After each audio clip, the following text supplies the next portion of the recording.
Hello, welcome to Lemon Studios, where we talk movies, television, and wrestling. I'm, of course, the Lemon himself, Zeke Lamone, and this is my review for Wuthering Heights. Wuthering Heights? I don't know how to actually say the title, but before we get into that, let's get the house clean out of the way. Share them, leave a like, comment below, let me know your thoughts on Wuthering Heights, and of course, hit that subscribe button as it helps me grow into my YouTube career.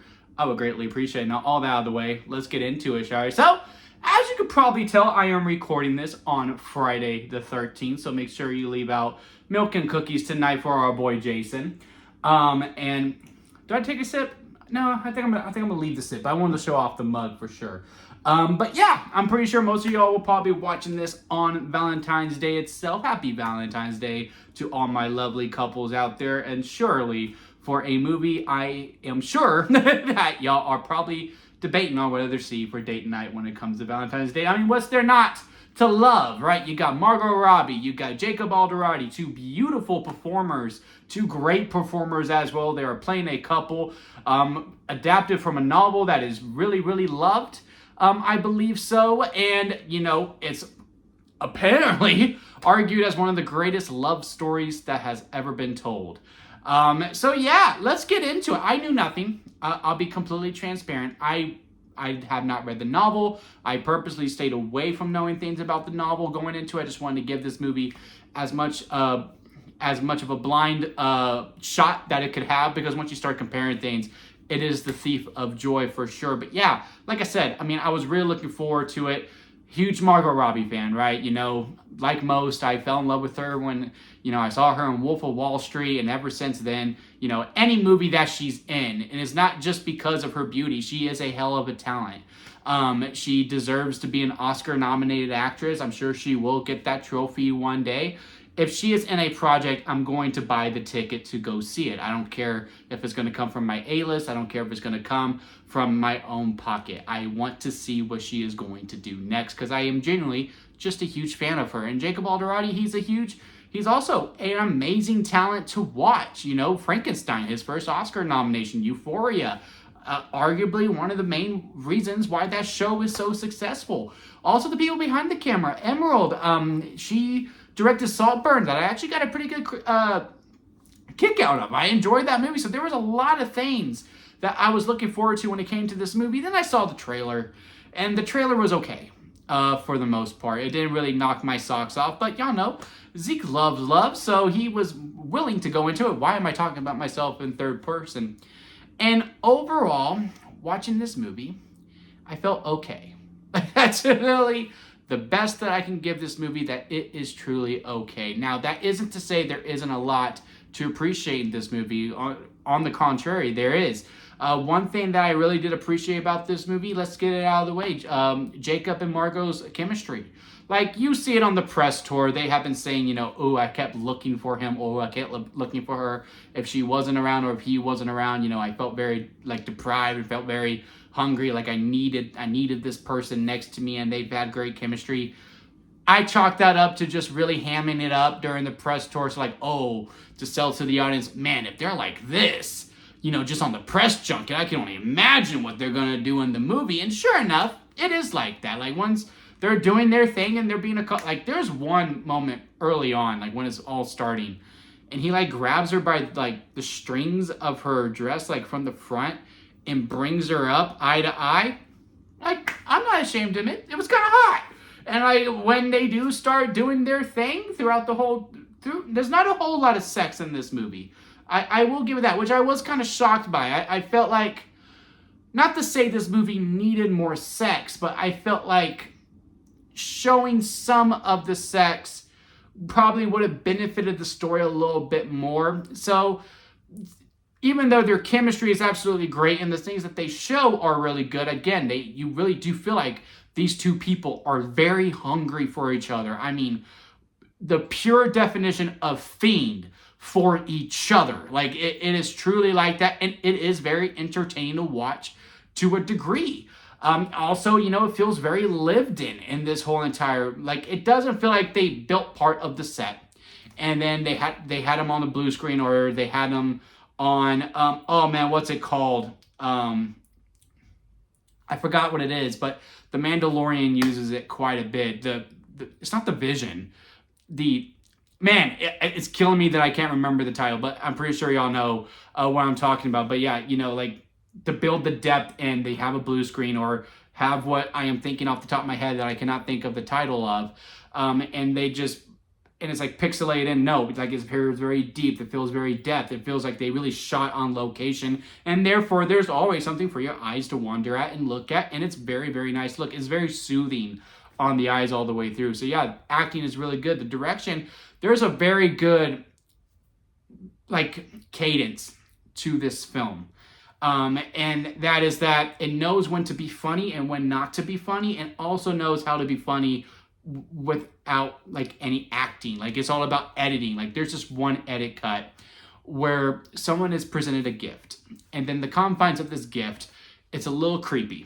It's a little creepy with how this gift is presented, and the way that the editing and the cutting is to show the facial reactions to this gift. Oh my God, it had me bursting out in the theater. Again, great talent all the way throughout this movie. The problem within it is that the characters aren't likable.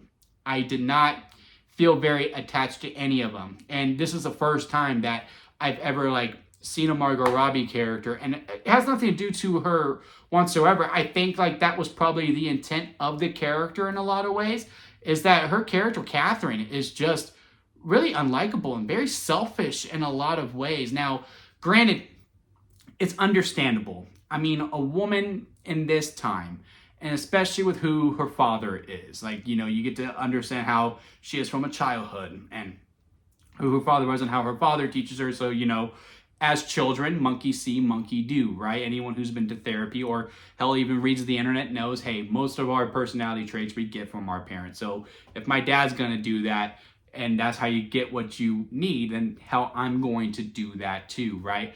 But as it progresses, she's getting to adulthood, which after I watched this movie and did some research, I saw in the novel she's supposed to be 19. So even though Margot Robbie's always great to be cast in the film, I can't help but think maybe she was miscast in this role. Not that she didn't do a good job for what she's in. It's just really hard to fully attach, hey, this is a full-grown woman acting this way, with these issues that she's had, again, pre-nurtured, and this is how she thinks that she has to do in order to survive. Also being a woman that, you have to marry for the titles, for the riches, for the finances, and you can't really marry who you truly love because of, of the financial situation you are. It's like what Angelica says in the Hamilton, her only job is to marry rich. It's not about who she truly loves. So, she's kind of dealing with that too in this film. But, when people like call her out on it, or, someone does something about it, it is kind of like an FO, right? Like, you can't get mad that this person does this because you said this, because granted, we understand why you did it, because this is the only way that you know how to do it. But at the same time, it just comes off as, no, you're just a bad person. And again, if she was to stay 19 and recast as someone who was 19 in the film, I think it's executed a little bit better, and we're able to swallow it a little bit more, because, we can go down to, well, youngness, right, in a way.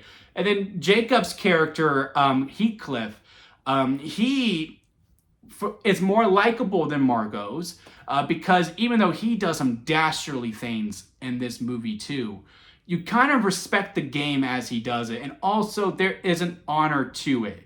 Like there is where he's explained to someone, here are my intentions. Here's what I want to do. Do you want to continue? Okay.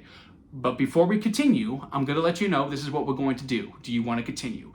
And during that, it's like, man, you are a bad person. Like later on, you're seeing the consequences of his action as well. Again, FAFO. But you also got to be like, well, he was upfront about it, so you can't be truly mad at him because he was completely honest. He's not being devilish or dastardly as a Margot Robbie's character is. And when it comes to that, where I'm watching two people that I truly don't like, which there is a way to do, where you don't like anyone, but you can still be very entertained and very captivated because by their charisma in the film, and these two definitely have it. For some reason, it just didn't work for me completely, because I really felt like there was a lot that was working within this film, the talent behind the camera and the talent in front of the camera. Again, everyone's giving it all. It's just sometimes you watch a film, you just go, no, well, that was fine. That's kind of just what I felt at the end. I was like, oh yeah, it was truly just fine while watching it. And I think it really comes down to, one, maybe we miscast a little bit.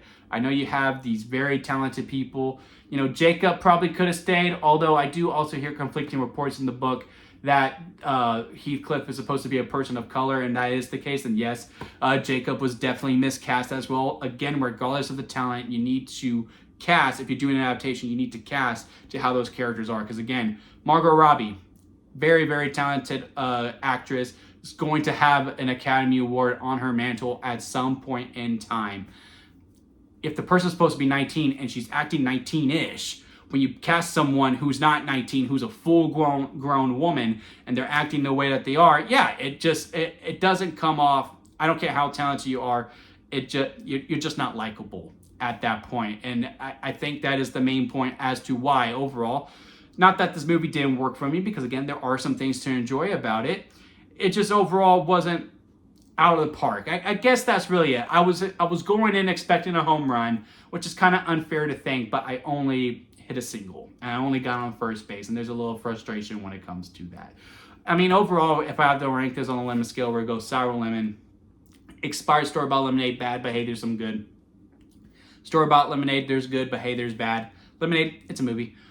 Freshly squeezed lemonade, very good. Minor problems, gotta really dig in for those problems. And then strawberry lemonade, you know, it's a perfect movie, 10 out of 10, because it's the best kind of lemonade. Wuthering Heights is really teetering between store-bought lemonade and just regular lemonade. It's gonna be one of those movies where it really depends on my mood. One day I might be thinking, oh no, that's store-bought lemonade. And I can wake up the next day, I'm like, you know what? It really wasn't that bad. No, it's really good lemonade for the most part. But right now, I'm in that middle part, and I'm leaning more towards store-bought lemonade than it's just lemonade. But yeah, let me know y'all thoughts on this movie. Again, I'm really interested by it. I'm very captivated by it to hear what people think. How accurate is it to the books? As I was reading some, prep time for this review, I have heard that this differentiates from the book quite a bit, and doesn't just stop from the casting and the age or the ethnicity of the characters. They kind of changed a whole lot of it. So please let me know in the comments if that is the case. Leave a like if you made this far within a review. I do greatly appreciate it, and hit that subscribe button as it helps me grow into my YouTube career. I would greatly appreciate it. And did I say it twice? But don't forget to squeeze the days, guys, because life is too short not to give you all. So squeeze every opportunity that you can. Happy Friday the 13th. Have a happy Valentine's Day tomorrow. Unless you're watching on Valentine's Day, then happy Valentine's Day. And if you're not watching on any of the holidays, I really hope you're happy. Until next time, I'll see you here at Lemon Studios.